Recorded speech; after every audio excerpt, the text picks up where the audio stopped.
Hoy, bakla, sigurado ka na ba dyan sa excursion mo? Si Andrew lang to, no?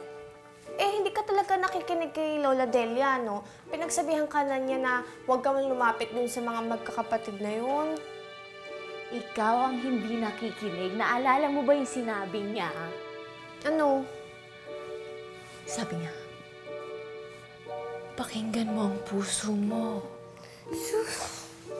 Eh, tsingera ka din eh, no? Eh, di inamin mo din na may gusto ka dun sa tao. Wala akong inaamin, no? Magtutour nga lang kami.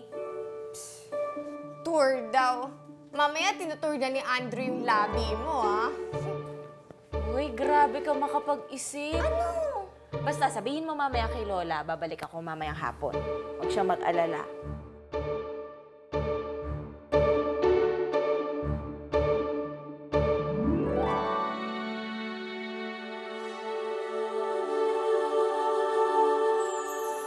Sumapit man ang dilim, hindi mga namba,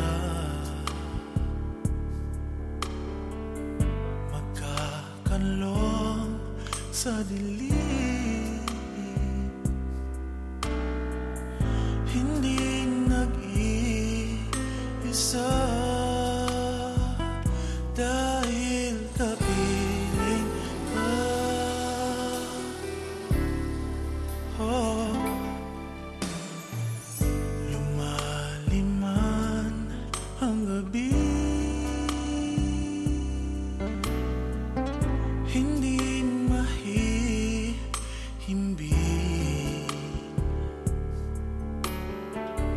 Aabangan ang buwan habang binibilang ang mga bituin.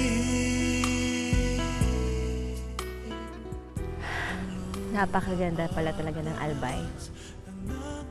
Dito ako pinanganak pero wala akong kamalay-malay na ganito siya kaganda. Bagong salta ka lang dito sa Pilipinas, paano mo nalaman yung lugar na to? Ako ang nagstay sa Albay while Daddy was developing Mississippi Bay. So I got to tour around. Kahit si Charlie and Bernard, they don't know about this place. Minsan pumupunta ako dito just to relax. It's so peaceful, di ba? So, ito ang special place mo? No, actually hindi. My special place, it's near Mississippi Bay. Can I take you there tomorrow?